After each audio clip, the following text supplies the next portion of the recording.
I never thought I'd be the kind of person who would betray someone I loved. But then again, I never thought I'd find myself in a situation where the lines between loyalty and desire blurred so completely that I could hardly tell them apart. It wasn't supposed to happen, not to me, not to us. But life has a way of testing you, of pushing you into corners you never thought you'd find yourself in. And that's exactly where I found myself one fateful evening, in a situation I could never have imagined, with consequences I'm still struggling to comprehend. Sarah and I had been best friends for as long as I could remember. We grew up together, shared everything, and when she met Daniel, I was there every step of the way. He was handsome, successful, and utterly devoted to her. They were perfect together, the kind of couple you read about in fairy tales. When they got married, I was her maid of honor, standing beside her as she pledged her life to the man she loved. I was happy for them, genuinely happy. But somewhere deep inside, there was a flicker of something else, something I didn't want to acknowledge. It started innocently enough, as these things often do. Daniel and I were always friendly, we had to be, given how close I was with Sarah. But over time, I found myself drawn to him in ways I didn't fully understand.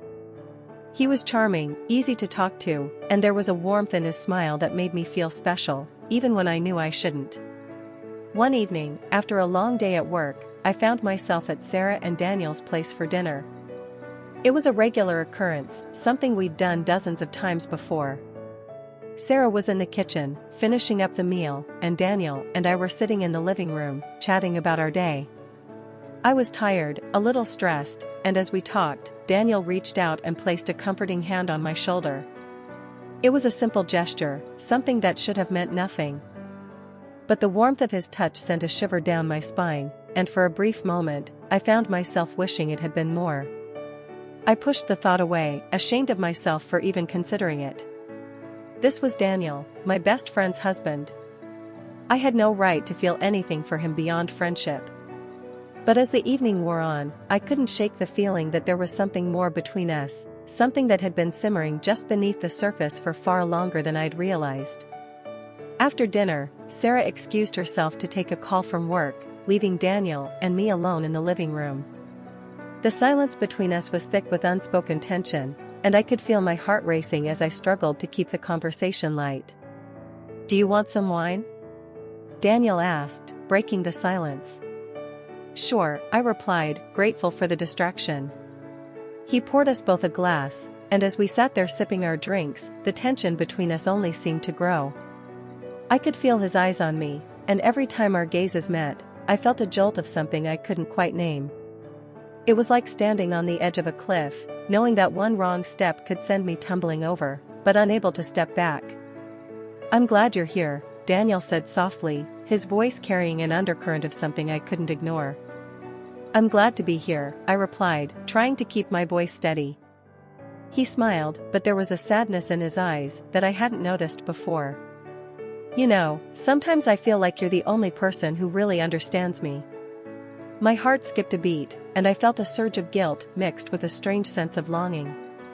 "I'm sure Sarah understands you better than anyone," I said, trying to deflect the conversation.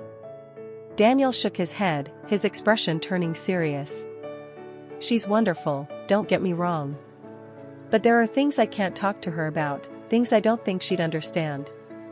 You and we've always had a connection, haven't we?" The air between us crackled with electricity, and I felt my pulse quicken. This was dangerous territory I had no business exploring. But the more I tried to convince myself to pull back, the more I found myself drawn to him, to the warmth in his voice, to the way he looked at me as if I were the only person in the world who mattered. "Daniel," I began, my voice trembling with the weight of what I was about to say. But before I could finish, he reached out and took my hand, his touch sending a shockwave through my entire body. "You don't have to say anything," he murmured, his voice barely above a whisper. "I know this is complicated. I know it's wrong. But I can't ignore what I'm feeling." His words echoed my own thoughts, and I felt a wave of confusion and desire crash over me. This was wrong, so wrong, but the temptation was overwhelming. I knew I should pull away, should put an end to this before it went any further. But as I looked into his eyes, I felt myself slipping, felt the ground beneath me give way as I tumbled headfirst into something I couldn't control. Without thinking, I leaned in, and before I knew what was happening, our lips met in a soft, tentative kiss. The moment they did, all my doubts, all my guilt, seemed to melt away, replaced by an overwhelming sense of rightness. It was as if everything in my life had been leading up to this moment, as if Daniel and I had been meant to find each other in this way, no matter how wrong it was. The kiss deepened, and I felt a rush of emotion that took my breath away. It was intense, passionate, and completely consuming. All the years of friendship, all the boundaries we had carefully maintained, crumbled in an instant as we gave in to the desire that had been building between us for so long. We pulled apart, both of us breathless, our foreheads resting together as we tried to process what had just happened. "I'm sorry," Daniel whispered, his voice thick with emotion. "I didn't mean to. I didn't want to hurt you." I shook my head, my heart racing as I tried to find the words to respond. "No, it's okay," I said softly, my voice trembling. "I wanted it too." We sat there in silence for what felt like an eternity, the weight of our actions pressing down on us. I knew we had crossed a line that could never be uncrossed, that we had betrayed Sarah in the worst way possible. But even as the guilt washed over me, I couldn't bring myself to regret what had happened. There was something between Daniel and me, something that had been there all along, just waiting for the right moment to surface. "I don't know what to do," Daniel said finally, his voice filled with a mixture of guilt and longing. "I love Sarah, but I can't stop thinking about you." His words tore at my heart, and I felt tears welling up in my eyes. "I don't know what to do either," I admitted, my voice barely above a whisper. "I care about you, Daniel, but this isn't fair to Sarah." He nodded, his expression pained. "I know. But what do we do? How do we move forward from this?" I didn't have an answer. The truth was, I was just as lost as he was, caught between the love I had for my best friend and the undeniable attraction I felt for her husband. I knew that no matter what we decided, someone was going to get hurt, whether it was Sarah, Daniel, or me. "We have to figure this out," I said finally, my voice trembling. "We can't just keep pretending that nothing happened."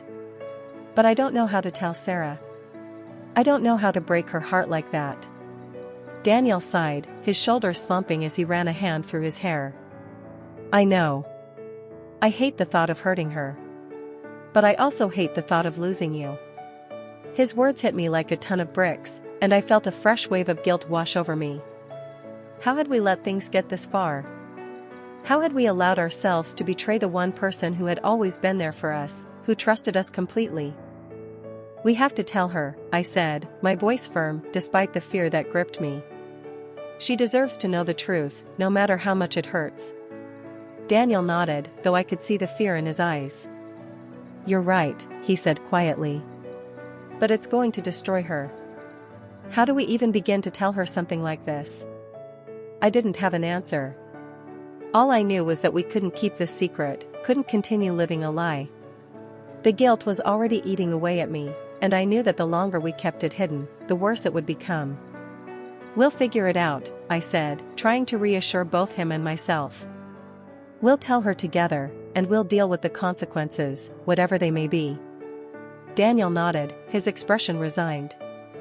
"Okay. We'll tell her." We spent the rest of the evening talking, trying to figure out how to break the news to Sarah without completely shattering her.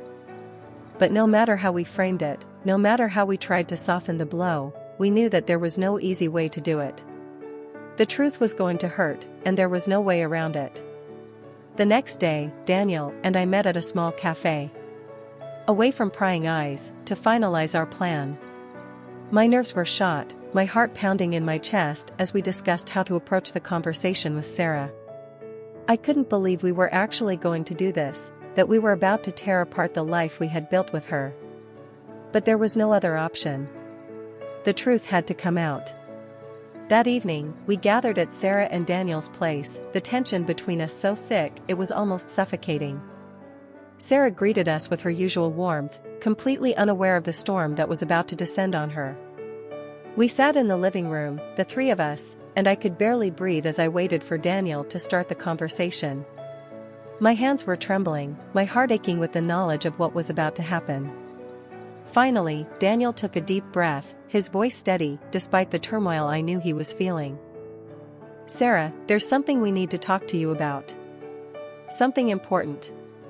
Sarah looked between us, a flicker of concern crossing her face. "What is it? You're both acting so strange."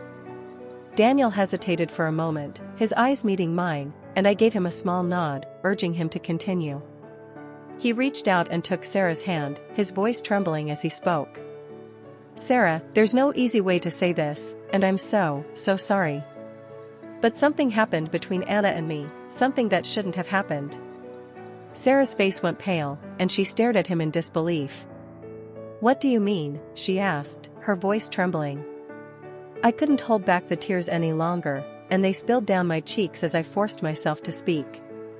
"Sarah, I'm so sorry.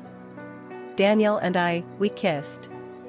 It was a mistake, and I regret it more than anything. But you deserve to know the truth." The room fell silent, the weight of our confession hanging heavy in the air. Sarah's eyes were wide with shock, her face a mask of pain and betrayal. You kissed?" she whispered, her voice filled with disbelief. "How could you do this to me? How could both of you betray me like this?" Tears streamed down my face as I reached out to her, my heart breaking at the sight of her pain. "I'm so sorry, Sarah. I never wanted to hurt you. It just happened." But she pulled away from my touch, her eyes filled with anger and hurt. "How could you say that? You're my best friend, Anna. I trusted you. And you, Daniel, how could you do this to me? How could you betray our marriage?" Daniel's face was pale, his expression filled with regret and sorrow. "I'm so sorry, Sarah. I never meant for this to happen. I love you, and I hate myself for hurting you like this. But I couldn't lie to you. I couldn't keep this from you." Sarah stood up, her whole body trembling with the force of her emotions. "I can't do this right now," she said, her voice cold and distant. "I need time. I need to think." And with that, she walked out of the room, leaving Daniel and me sitting there, the weight of our actions pressing down on us like a crushing burden. The silence that followed was deafening, and I could feel the walls closing in around me as the reality of what we had done sank in. I wanted to chase after her, to beg for her forgiveness, to somehow make her understand that I never meant for any of this to happen. But I knew that there was nothing I could say, nothing I could do to undo the pain we had caused. Daniel and I sat in silence for what felt like hours, the guilt and regret gnawing at us both. We had destroyed something beautiful, something precious, and there was no way to put the pieces back together. "I think I should go," I said finally, my voice barely above a whisper. Daniel nodded, his expression resigned. "Yeah. I think that's best." As I walked out of their house, my heart heavy with the weight of my actions, I knew that nothing would ever be the same again. I had betrayed my best friend, the person I cared about most in the world, and I had lost something irreplaceable in the process. The days that followed were a blur of pain and regret. Sarah avoided me, and I couldn't blame her. The friendship we had shared, the trust we had built over so many years, was shattered beyond repair. I tried to reach out, to apologize, but every time I saw her, the pain in her eyes was a stark reminder of what I had done. As for Daniel, we drifted apart, the guilt and shame of our actions too much to bear. The connection we had once shared, the intense chemistry that had drawn us together, was now tainted by the betrayal we had committed. Months passed, and I slowly began to pick up the pieces of my life, trying to move forward from the wreckage I had created. But the weight of what I had done, the betrayal I had committed, hung over me like a dark cloud, a constant reminder of the mistakes I had made. In the end, I was left with nothing but the echoes of the choices I had made, the decisions that had led me down a path I could never return from. And as I moved forward with my life, I knew that I would carry the weight of that betrayal with me always, a constant reminder of the consequences of my actions, and the lives I had destroyed along the way.